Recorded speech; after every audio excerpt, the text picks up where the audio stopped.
Hello, Com 101 students. Thanks for joining me on this internet YouTube lecture away from the classroom because I can't be there today. We're going to talk about gender in the media. We just got done talking about race in the media and representation. And so we're going to shift gears a little bit and talk about the portrayals of gender in the media, especially in entertainment and advertisements.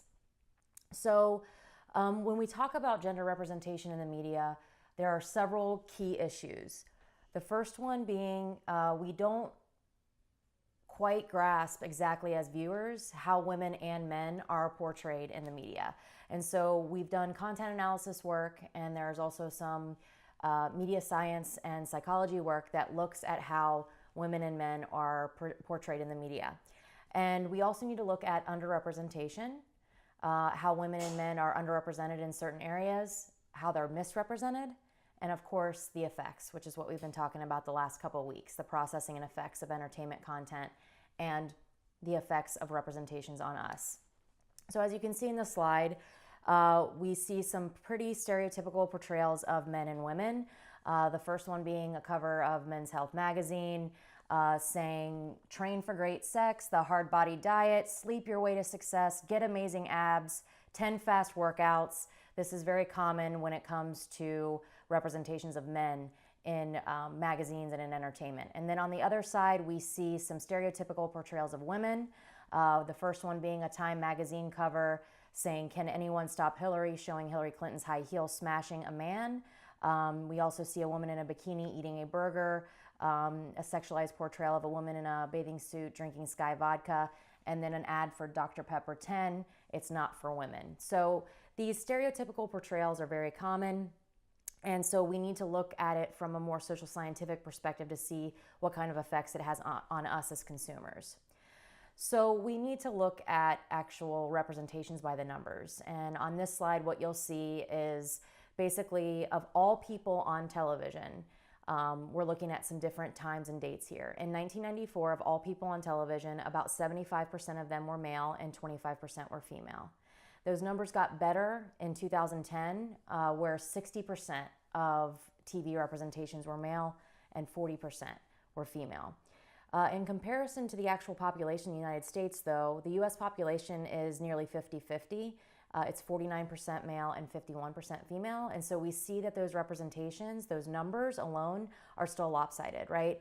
Better since 1994, but still we're seeing mostly male representations on our television screens. Okay, so those are some numbers, but let's talk about actual stereotypes that we see. I mentioned them briefly at the beginning of the lecture, but what are these actual gender role stereotypes? Well, gender role stereotypes are basically defined as social and behavioral norms that are appropriate for a man or woman. And this starts for all of us at birth, right? So it's blue for boys, pink for girls, sports for boys, dresses and, playing house for girls. And it's not intentional. It's just the way that we are born and raised, the way that we are socialized. A lot of our lives from childhood, birth on, are gendered. And the primary use of these stereotypes in media is usually to sell things in advertising or utilized as plot mechanisms in our entertainment, right? So if you look at the slide, you can see how Brawny advertises for paper towels using this lumberjack character wearing flannel, carries an axe, very kind of masculine, showing how tough paper towels can be. Whereas if we look at the advertising for the laundry detergent, we see this frazzled housewife or this frazzled soccer mom trying to solve problems, trying to make her life easier, and laundry detergent is a way to do that.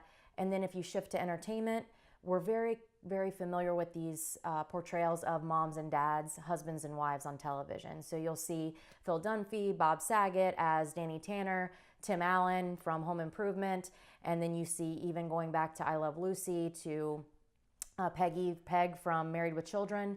All of these women kind of fulfill stereotypical roles for us and how we expect both women to behave and look and the way that we expect men to behave and look. Okay, so let's talk about some of the most common stereotypes. The first common gender stereotype that we see mainly in our entertainment has to do with age. If you just Google the term aging gracefully, the first 30 hits are going to be of women, right? This is a challenge for women. How do you beat the clock? How do you beat time, right? How do you maintain your youthful look? And what we see overall in entertainment, that basically women just age differently than men. And by differently, I mean worse. As an example of this, let's watch this short clip from 2.5 Men about a dating dynamic with an older woman and a younger man.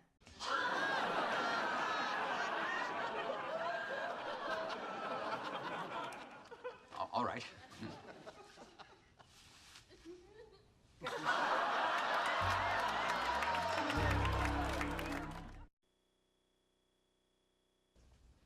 Morning. Who sent the flowers? I'll give you a hint.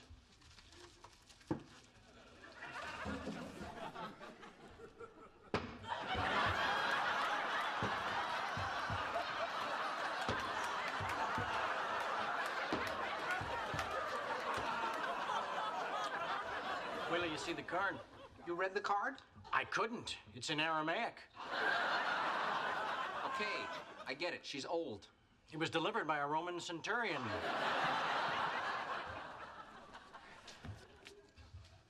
Oh, geez. I've got a problem. Hey, if you got her pregnant, we can get a full page in Ripley's. Give it a rest, Charlie. Come on, I've been working on these all morning. Listen to this. Her first car was a Chariot. She called her first husband Hun because he was one. Her first Christmas was the first Christmas. Likes to take long walks on the beach after crawling out of the ocean and growing legs. Her birthstone is lava. And finally, the Big Bang. I don't have a joke for that yet, but I know there's something there. I'm leaving. Come on, I'm your brother. You can talk to me. Okay, I promise. No more jokes. Okay, so what we saw from that clip, right, which was funny, don't get me wrong, but what we see there is this very common trope of the older woman and Charlie Sheen's character making fun of dating older women. And so if you flip those scripts around, though, the joke doesn't work the other way, right? So if it was the older man dating the younger woman, the jokes wouldn't land the same way that they do in that clip. And what we know from looking at media over time is that men are more likely to come off as more powerful, knowledgeable, and authoritative with age, right? The silver fox. We see it with our news anchors all the time. As men get older, they get more trustworthy, they seem more wise, whereas women age out, they don't come off the same way. And even Amy Schumer did a skit on her show about women actresses who have a hard time landing roles after a certain age because they're no longer deemed sexually desirable. And so the effects of this are that a woman's value is in her youth. And what we see in the slide as well is you'll see an image of Forrest Gump, where Sally Field played Tom Hanks's mother. And then right next to that is a lesser known movie called Punchline, where Sally Field and Tom Hanks actually played love interests. The difference in those movies being produced is 6 years. So in 1988, Tom Hanks and Sally Field were love interests, and in 1994, Sally Field is now Tom Hanks's mother. So that's how quickly, right, as an example, you can move from being a sexually desirable woman into this more motherly or maternal figure. And then the other image that you're seeing there is Jack Nicholson and Helen Hunt from As Good as It Gets, and nobody really batted an eye at that relationship as it developed on screen. Again, a lot of this stuff is not intentional. It's just socialization over time, and we're mirroring some of these kind of gender stereotypes in our media content as well. Okay, so the next stereotype that we can talk about is occupations, jobs, right? So what we have is, as far as content analysis data on this, is that 40% of all women in entertainment television do not work outside the home. Whereas in the real world, 70% of mothers are employed. And so these percentages are off as well. And then if you dive down even deeper, of married people on entertainment television, 75% of the husbands are shown to work, whereas 40% of the wives and mothers are. So again, we know that most women, most mothers are working, but on television, we're not even reaching that representation of half. And in addition to those percentage disparities, women are actually more likely to have gendered jobs on television, which means they're more likely to work as administrative assistants, nurses, teachers, jobs that we commonly associate as having some sort of gender assignment. And you'll see some images there of programs like American Housewife, which is still running on broadcast TV, Trophy Wife, which was canceled recently, and Modern Family. For the most part, both Claire and Gloria are stay-at-home moms. Okay, so those are some common stereotypes when it comes to age and jobs. What are the actual portrayals that we're seeing of women on television and in media and in film? Basically, women are expected to be younger, they're expected to be thinner than what they are in real life. There's an emphasis on physical looks, right? Looking good, goals of pleasing men and staying passive. We just talked about this as when we talked about entertainment last week when we looked at romantic comedies. And they also are more likely to be portrayed as victims as compared to men. And they have a hard time suffering with what we call the Madonna whore complex, right? So they're either saints or sinners. And so women don't often get the same chance to be these morally ambiguous characters that are so successful on television. So the Walter Whites from Breaking Bad, Dexter from Dexter, we've talked about this before, right? Women are more likely to be either scripted as saintly, as extremely good people, or they're scripted as, really bad, promiscuous people. And so they don't get the benefit of having kind of more nuanced portrayals written about them. And this is because a lot of writing rooms are still dominantly male, which we've talked about before as well. And so they're just writing from their experience. And so getting more diverse voices in the writing rooms are going to allow for more diverse portrayals. I've got some images there that are pretty common, one being an older one from an advertisement from the 50s and 60s talking about being the queen of your kitchen, and then also to this Burger King ad that is simulating oral sex with a sandwich. So it's still very common even today. Okay, what about men though? Men are often portrayed as hard, tough, independent, and masculine. So showing emotion is a sign of weakness. They don't need help from anyone. Showing any sort of feminine traits is not very common as far as these very stereotypical roles, especially in police procedural shows, action films. These are very common tropes that we see for men. And they're also portrayed as competent at most things that they try, and then incompetent at certain others. This is the bumbling dad. This is not knowing what to do when it comes to taking care of the house or the children. This is a very common stereotype that we see, that men are either incapable or unwilling to take on some of the roles at home. And here's an example of that we'll watch. This is an advertisement that Huggies ran called Dad Tested. And it basically kind of assumes that dads have no idea how to take care of their children and that they wouldn't know how to change a diaper if their life depended on it. So let's watch this ad and then we'll talk about it. To prove Huggies diapers and wipes can handle anything, we put them to the toughest test imaginable. Dads, alone with their babies, in one house, for 5 days. While we gave moms some well-deserved time off. How did Huggies products hold up to daddyhood? The world is about to find out. Good luck, babe. So what we saw from that ad, right, is basically dads being portrayed as clueless when it comes to taking care of their children, feeding their children, taking care of their families. They're expected to just be this kind of very stereotypical bring home the bacon character, even in our advertising. And this ad campaign got a lot of kickback on national news, CNN, local news stations as well, because it's an unfair portrayal of most men, especially most men who are dads. So this is, again, kind of a common thing that we see, and you'll see on the slide, that common portrayal of Homer Simpson, Tim Allen, Phil Dunphy, very much this kind of one-dimensional kind of bumbling family man. Okay, so we've talked about the stereotypical portrayals of men and women. What do we see when it comes to relationships? Relationships still even today, especially when it comes to romantic comedies, men are usually in control. They control when interaction is going to happen, on what terms they're going to interact. And women in relationships are actually portrayed more positively than women who are single. Women who are single are more likely to be portrayed as desperate, lonely, kind of unbalanced, if you will.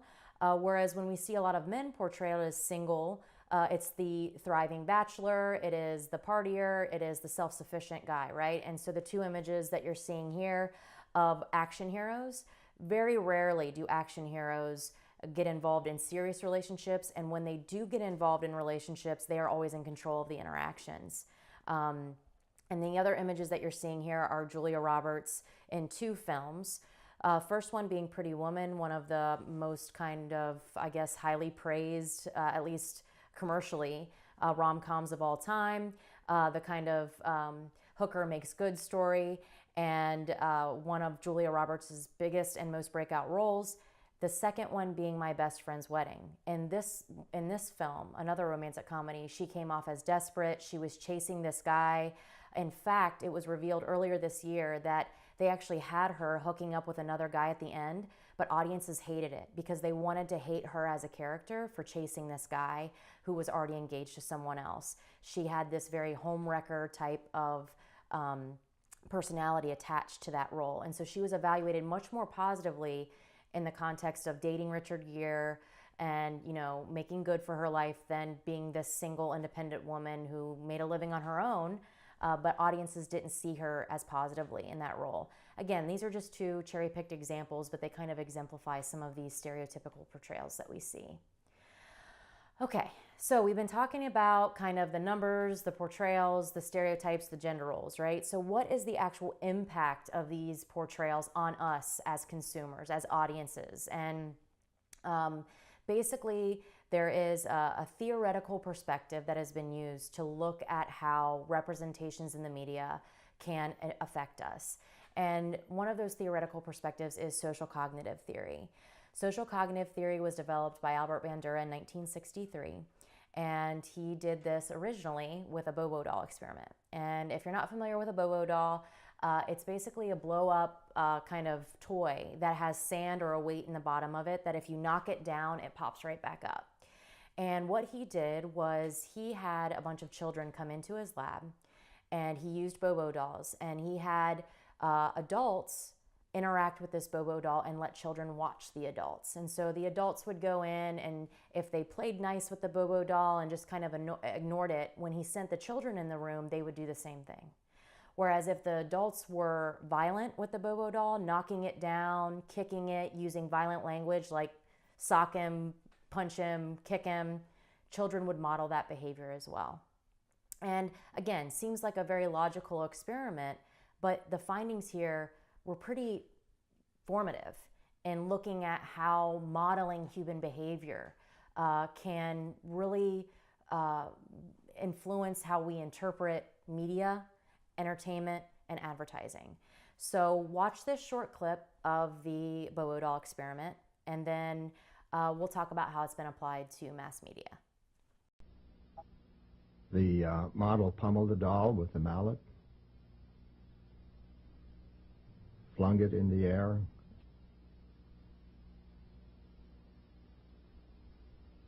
kicked it repeatedly,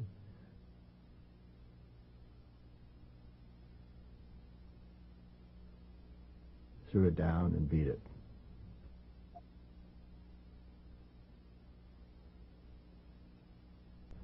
It was once widely believed that seeing others vent aggression would drain the viewer's aggressive drive. As you can see, exposure to aggressive modeling is hardly cathartic.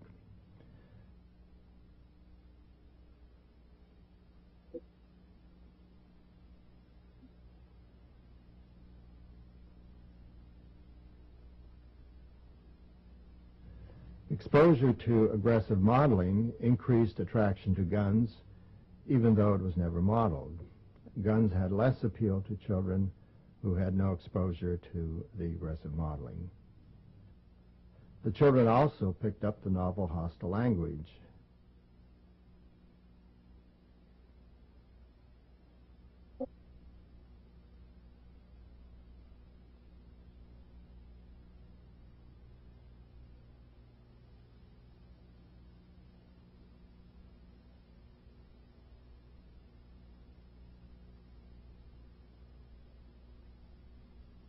Okay, so what we saw there, right, was children watching adults engage in violent behavior and then modeling that aggression afterwards. And what the big takeaways here are this. We are basically more likely to model behavior if A, it's rewarded, or B, if it's not punished. And when this was applied in basic social psychology, it was just assumed that observing the model in person was the way that it would manifest. Well, Albert Bandura in 2001 applied this theory specifically to mass communication and said that, you know what, it doesn't really matter if it happens in person. It's the actual observation of the model that will dictate whether or not the behavior is acted upon, right? Is acted out, rather. And so what we learn from social cognitive theory is basically that in media and in real life, observing the behavior that gets rewarded and observing the behavior that doesn't get punished is going to mean that we are going to be more likely to model that behavior in real life. And we can see how that applies to gender, both through the stereotypes and through the actual perceptions that we have of others. So let's talk about some of those perceptions of others, utilizing kind of social cognitive theory as a framework. Basically, entertainment media and media as a whole projects beauty as good, right? So if you're beautiful, if you're attractive, that automatically means positive. And what we need to remember is that beauty is not a personality trait, right? It is not kindness. It is not empathy. It is not warmth. Beauty is skin deep. It's just a physical feature of the human body, right? But what we see in media time and time again is that attractive people are rewarded for their attractiveness, right? Or that they basically get the better end of things as compared to those who are unattractive. And there's also some evolutionary psychology involved here as well, right? We have a natural bias that we like symmetrical faces, that we like low to waist to hip ratios. For men, we like a specific body type of broad shoulders. And what those indicate to us from an evolutionary perspective is that these features indicate good health, good fertility, right? And that a higher likelihood that your genes are going to be perpetuated into the population. And so this is something that we are already predisposed to doing. But see, media reinforce this over and over again by rewarding attractive people in their representations more often than not. And where we can actually see some of the greater effects of this is when less attractive people are paired with more attractive people. So I've got two images here for you. Kevin James and Leah Remini from King of Queens, and now Kevin Can Wait. The old wife was booted off and Leah Remini was brought back. And then you see Lena Dunham and Patrick Wilson from Girls. So when we look at Leah Remini and Kevin James, this is a very attractive, beautiful woman who's married to a more heavy-set, kind of bumbling type of character, right? And questions aren't commonly asked as to why she ended up with him. But if we look at the Patrick Wilson and Lena Dunham pairing, this is a conventionally attractive male figure partnered with a woman who has been disparaged and decried in the media about her body type, about being naked on camera because she doesn't fit those stereotypical expectations that we have for feminine beauty, right? And so there was actually a lot of kickback from this episode of Girls when Patrick Wilson and Lena Dunham got together, because a lot of people had a hard time believing that this attractive man would hook up with this unconventionally attractive woman. And so these pairings, right, kind of demonstrate how we respond to these expectations of beauty and what it means. And in that case, we can see that we still haven't kind of overcome some of these media effects.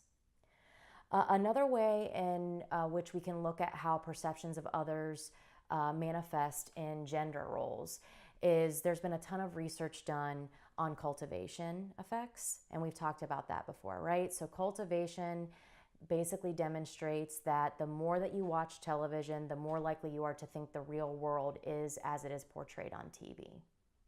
And to expand on that further, there have been some studies done that media content that features sexualized violence towards women, it actually contributes to more normalized ideas about violence towards women. Okay, what does that actually mean? That's kind of a fancy sentence, right? What that means is that the more content that we watch that features sexualized violence, right? So the more often that we see women being assaulted or women being attacked or raped, the more content that we see of that, we actually have evidence that men and women are more likely to think that that's normal, right? So if we see content that features this violence, we are more likely to report afterwards that that is normal. Not that it's okay, but that it happens and that it's normal, right? Whereas the cultivation research demonstrates that the more we watch television, the more likely we are to endorse gendered stereotypes in general.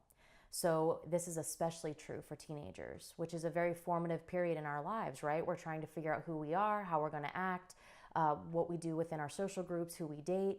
And so the more television that you watch as a kid, the more television that you watch as a teen, the more likely you are to support these traditional gender roles. You're more likely to think that working is more important for men than women, that women have gendered jobs, that women take on more traditional roles in the household as wife and mother. So not only are we seeing some of these sexualized violence ideas kind of manifest, but also just traditional gender roles in general. And then the other study that I have listed here is that we're actually more likely to rate normal individuals as unattractive, which is kind of a sad thing. So the more television that you watch, the more attractive models that you see, not like supermodels, but just attractive people that you see on television, the more likely you are not only to rate normal individuals, non-actors, as unattractive, but you're actually more likely to report less satisfaction in your current relationship and more unhappiness. So those are some kind of negative, kind of upsetting effects about this type of exposure to content. Okay, we're getting close here. Okay, so beyond perceptions of others, right? What do these gendered representations, how do they affect us? Well, of course, the media presents an ideal body image. By that, we've seen this before, right? Photoshop and advertisements, these overly skinny, thin models of both men and women that we see portrayed in film and television. And let's watch this short clip on how basically what I mean when I say idealized body image. So let's just watch this clip from Photoshop or on Photoshop here.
Okay, so what we see from that, right, is that a lot of these ideals are nearly impossible to achieve, and that most of the models that we're seeing in advertising and most of the actors and actresses that we're seeing in entertainment, those bodies aren't real. A lot of actors and actresses use body doubles in addition to stunt doubles, especially for nude scenes and things like that. So a lot of these images of the body that we're seeing are not normal, right? And they're idealized.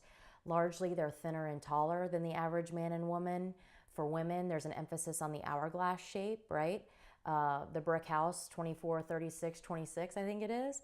And for men, it's this very muscular, broad-shouldered, inverted triangle shape. So if you look at the slide, what you'll see is these very common body shapes for men and women. The hourglass figure is actually not natural for many women, and only 8.4% of the female population has a natural hourglass figure. So for the rest of us who have a spoon or rectangle or triangle shape, we are the majority.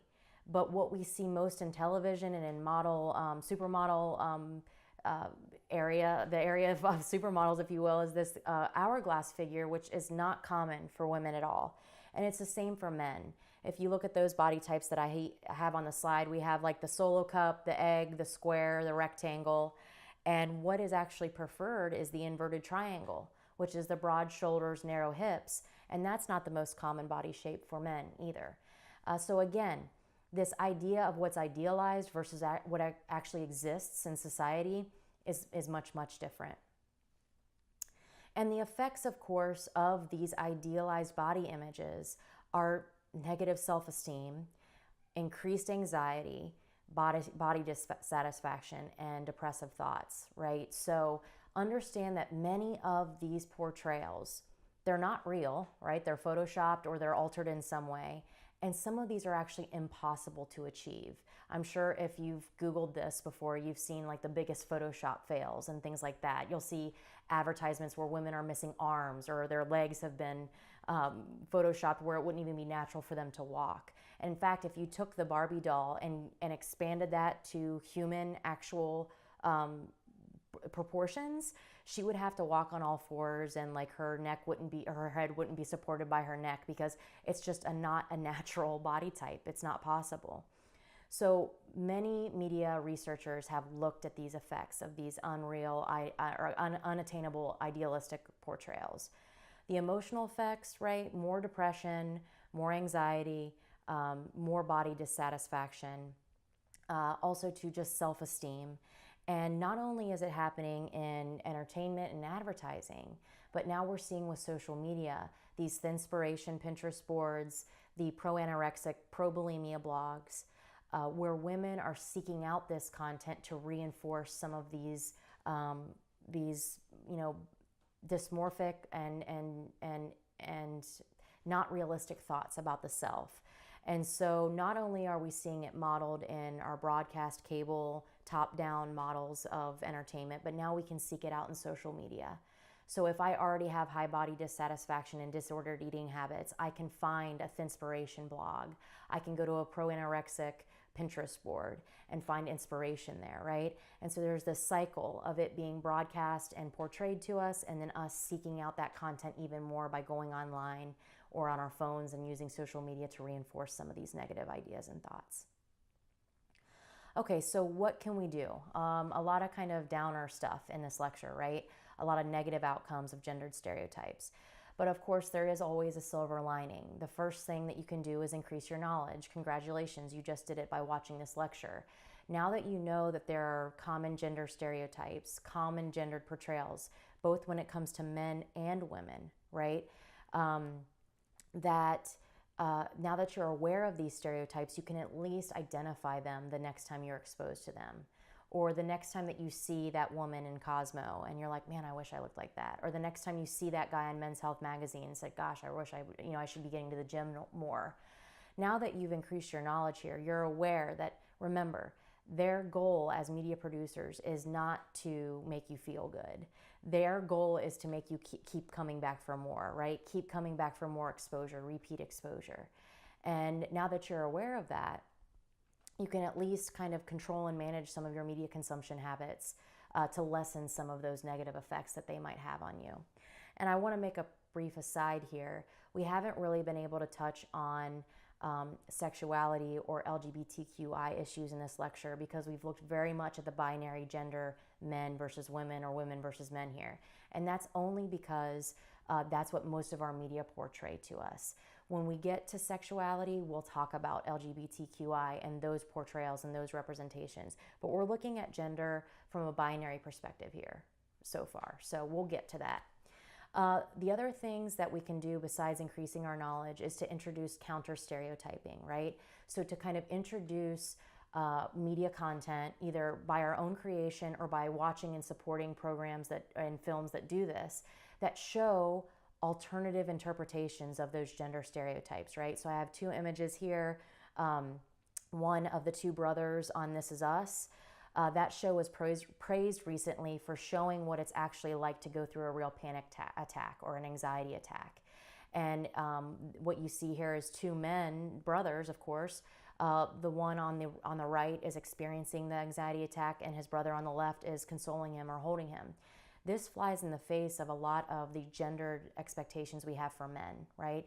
Keep everything in, don't show your emotions, don't show affection.